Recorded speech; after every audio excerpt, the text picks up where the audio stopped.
Okay, good evening, everyone. Thank you all for joining us. This is our Board of Ed Audit Committee meeting. Hope everybody is doing well. Would everyone please rise and join us for the pledge? I pledge allegiance to the flag of the United States of America, to the republic which it stands, one nation, under God, indivisible, with liberty and justice for all.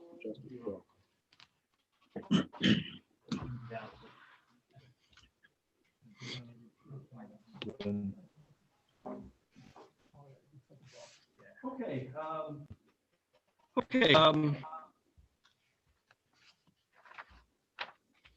Let's begin. Mrs. Pilati, would you like to introduce the affairs of the evening? Sure. Tonight we have the internal auditors, Cullen and Danowski. We have the partner, Don Hoffman, and Rich Coffey is the audit manager who many of you are familiar with, who will be joining us shortly. This is a risk assessment update that you all were provided, I believe, via email last week. And Rich or Don is going to go over their findings, I believe. Yeah, exactly. So thanks, everybody. Historically at these meetings, I've told an accounting joke, so I don't want to miss the opportunity to get that in. How do you know when an accountant is going through a midlife crisis? He gets a faster calculator. Okay, so or grows a beard, one or the other. This is the annual risk assessment update. We met with the audit committee back in October to review the last detailed testing report, which was purchasing. And the risk assessment update that we do each year has a couple of functions. One is we interview staff both inside and outside of the business office to see what procedures have changed. This year was very interesting, obviously, because of all of the changes that had to take place because of COVID. So during our interview process, we tried to make sure that the significant internal controls maintained in place, and we got good results. I mean, everybody was aware of the internal controls and the procedures that were necessary, and we got assurance from everybody that the proper procedures were maintained throughout any working conditions that took place in the spring, which is good. The risk assessment report itself, if you go to page 3, this says what reports we're following up on. So we're following up on last year's risk assessment report and the open recommendations. And we also followed up on the open recommendation for the purchasing report that we just went through when we met with you in October. And we did that because a lot of the issues had been addressed. Normally, we don't follow up and document what's happened for a year or so, but the district was active, addressed the recommendations, and implemented the changes. So we followed up with those in this report, which is a positive thing. Pages 4 and 5, this risk assessment table is really, as much as anything, a calendar of what we've looked at over time, right? So it gives us a sense of areas that we want to look at. Lisa and I, and if Rich is able to join us, we'll talk at the end of the report of what area we're recommending for detailed testing next year. Then pages 6 and 7, we've documented some of the key changes that have taken place. So for board members, who've read through this, these things should read true to you, right? You say, yep, that makes sense. This is what's happened. I was aware of that. None of these, frankly, are negative from an internal control perspective. But this is good information just to document things that have changed in the past year or so. And then starting on page 7, we addressed the open recommendations that were open in those 2 reports, last year's risk assessment and the purchasing report from just this past October, and we provide an update. It's clear by looking at as to how many of these have been closed that the district was very active in reacting or responding to our recommendations, which is good. There are 5 open recommendations remaining. Didn't really intend to go through each one individually, But obviously, if anybody has any questions about any of the specific items in here, be glad to, try to address them.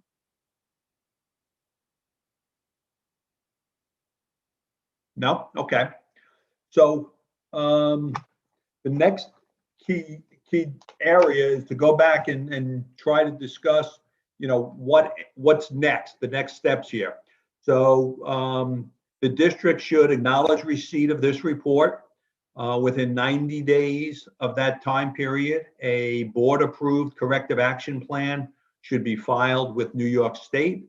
New York State portal system is now operating the way it's designed. And by that, I mean the state is actually monitoring and reading these reports. Some of my clients have gotten comments back about the corrective action plan. So Alyssa it's the critical things that's come up is to make sure you assign responsibility and assign an estimated time frame. And that should be in each one of your responses. And that's what some of our clients have been questioned about by the state. The state have actually asked a couple of them to document the fact that the report was received and approved, and the corrective action plan was approved by the Board of Ed. So if you have a board resolution, you can file that in the portal system as well to tell the state that, yes, this is a board-approved corrective action plan. We then next year, when we do the risk assessment, will follow up on the district's response to the 5 open recommendations. Okay. Any questions about any of that? So the next area to discuss is the recommendation for testing for this upcoming year. Alyssa, I've had some conversations with Rich about that, but my understanding is you were discussing benefits administration, but if you can just go through what your thoughts are there. Yes, I believe we were going back and forth, but I believe if you look at the risk assessments, the control risk has increased because it hasn't been reviewed quite some time, is the financial part of special education. So the business office and special education work very closely together because there's a lot of areas of special ed that have a financial impact, obviously, on the district. And that area has not been reviewed in quite some time, I believe since 2012. Good. So I did say to Rich that I think that's a great area to pick for the upcoming testing if the board was in agreement, of course. Yeah, and so I'll just talk about the work we do there. Obviously, one of the things with special education that's critically important is to establish a reasonable and fair budget with some reasonable amount of contingencies in it.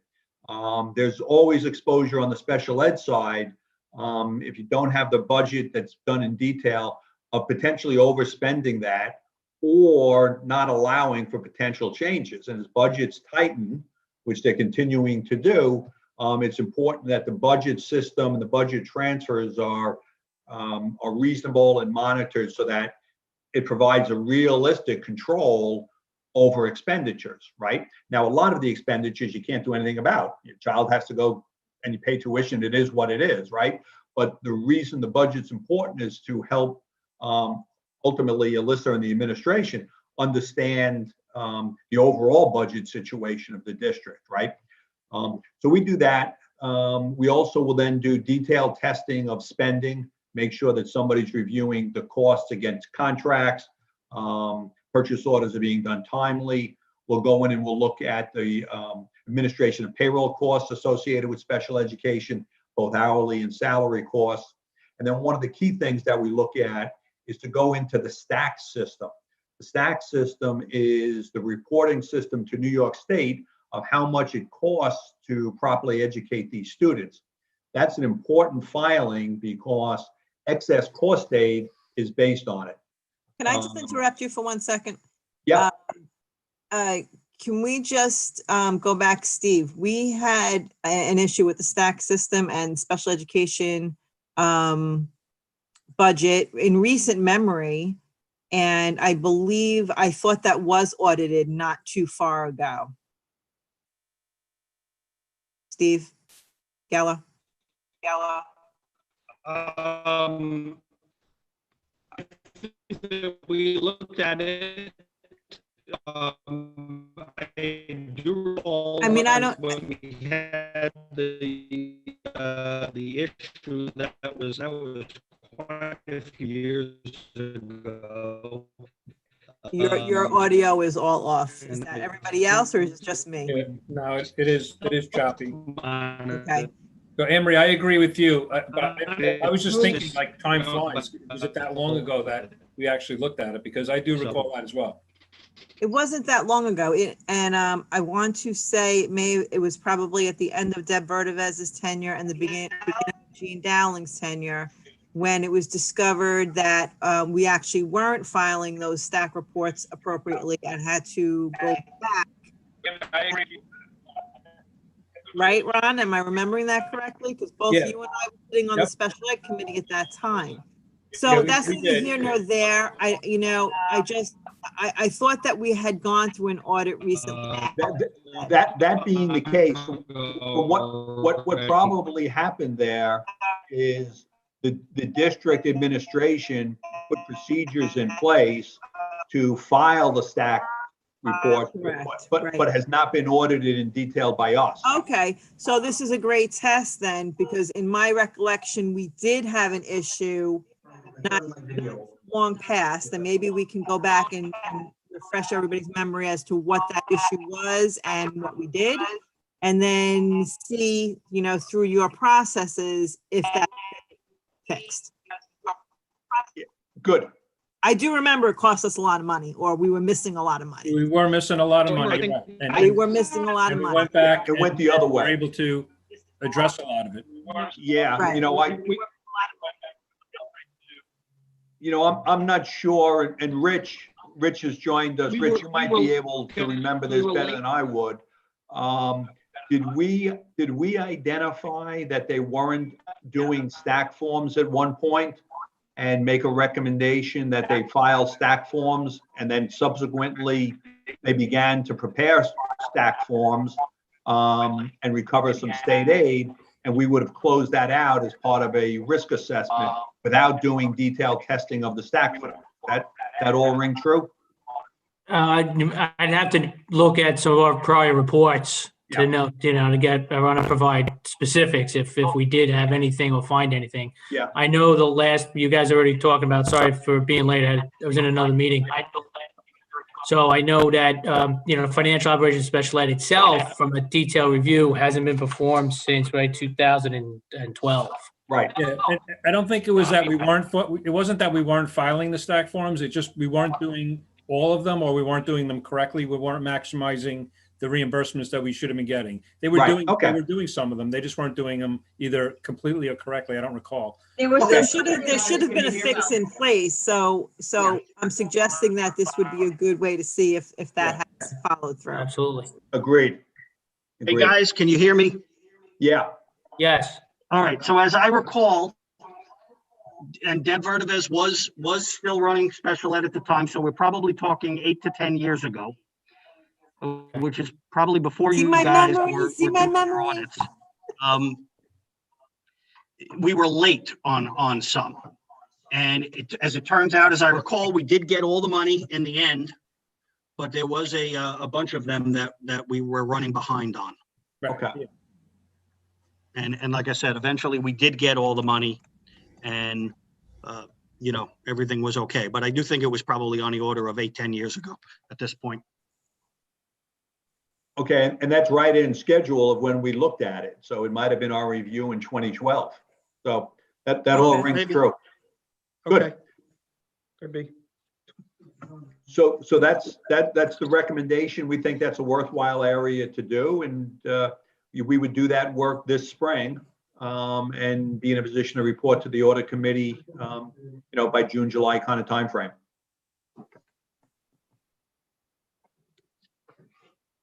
I got one question just for clarity. On the report, like page 12, it's listing that it looks like some things are still open. How does that process work? If we look at capital projects board policy, the risk assessment, the district has engaged New York State Board Association, but then it says 2020, the district still needs to make a decision. So is that something we're still working on? If I could just speak to that, we actually did hire NISBA, and then because of COVID, everything got delayed, especially because they had very limited staff.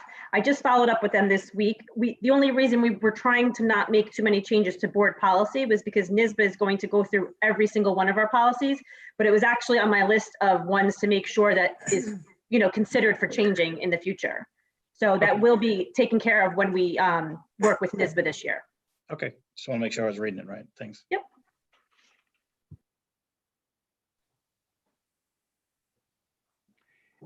Any questions about the report or how we're going to move forward? No? No, I think we're clear. Bad sound again. Steve said we're clear. Steve, just type it in the group chat and I'll say what it is. Steve said we're good. We're clear. All right. Okay, then I guess good night, everybody. The souped up calculator joke, though. I thought it was pretty good. Very nice. All right, good night, everybody. Good night. Thank you. Thank you.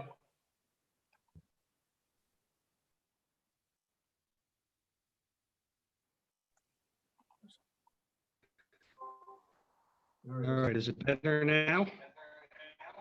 Pete, maybe if you. Okay, is it better? A little. It's still choppy.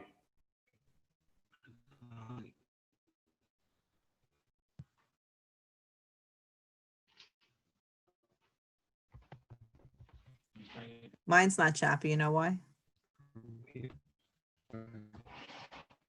Neither is Ron's, How about now? Can you guys hear me? because we're home. Can you hear me? Ron, you can hear me, right? Yeah, I can hear you. Steve, try turning off your video. Maybe it'll help your audio. Right. Take mine. I'll look. Okay.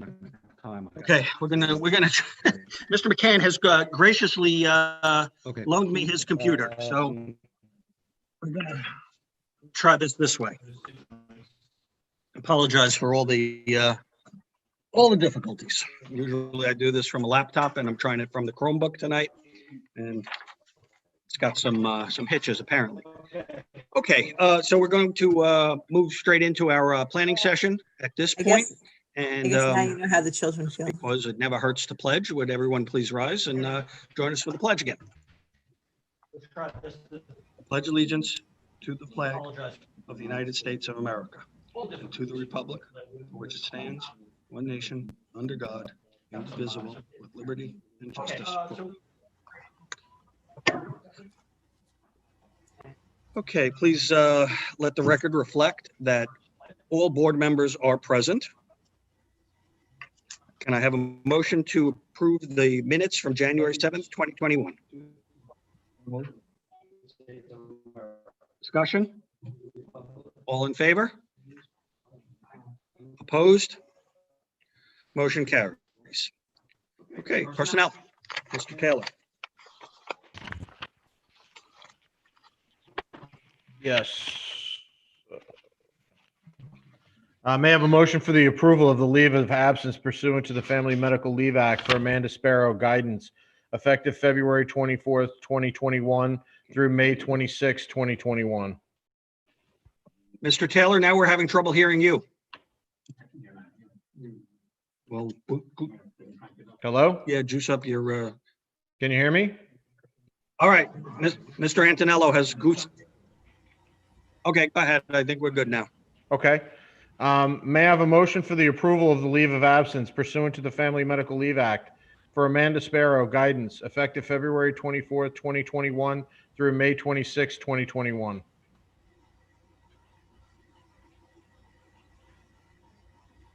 All in favor? Aye. Opposed? Motion carries. Did you hear it? So moved? Okay, the motion carries. May I have a motion for the approval of the child rearing leave of absence for Amanda Sparrow, guidance, effective March 27th, 2021 through June 30th, 2021? So moved. Discussion? All in favor? Aye. Opposed? Motion carries. May I have a motion for the approval of Katie Schweitzer, guidance, effective January 21st, 2021 through June 30th, 2021, to be placed on step 1A of the WIDA collective bargaining agreement? So moved. Discussion? What was the history behind that? She's been the long-term leave replacement for Amanda Sparrow since the beginning of the year. January 21st, she hits day 93, which on the WIDA collective bargaining agreement means she gets to be placed on step at that point. All right, thank you.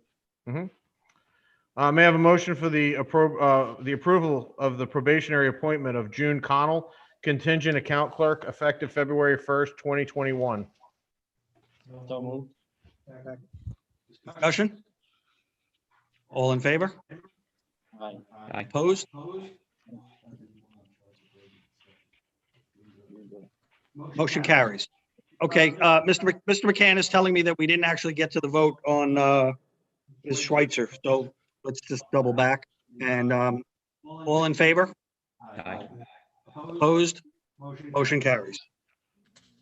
Okay.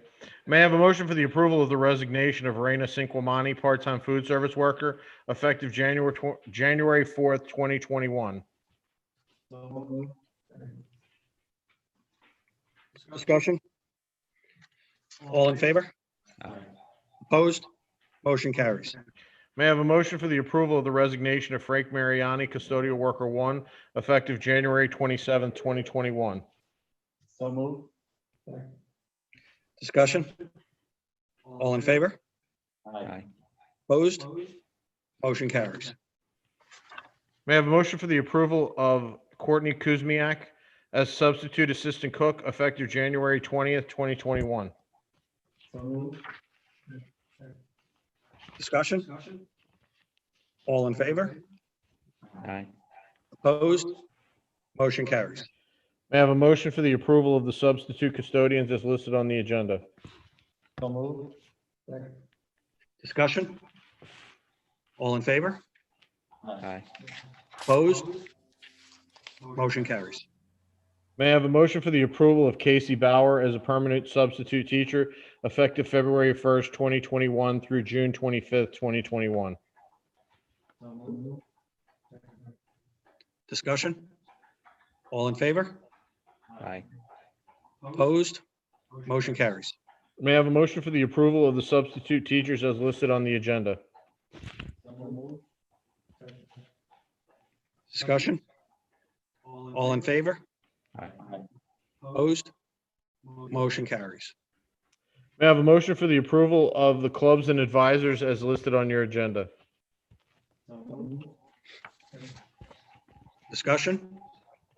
All in favor? Aye. Opposed?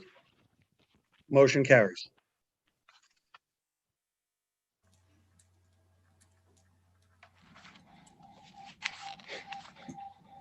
Thank you, Mr. Taylor.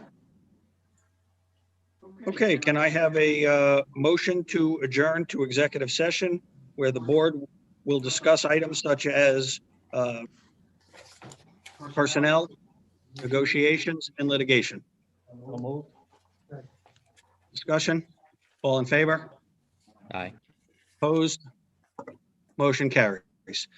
Thank you all for joining us and have a good evening. Be safe and be well.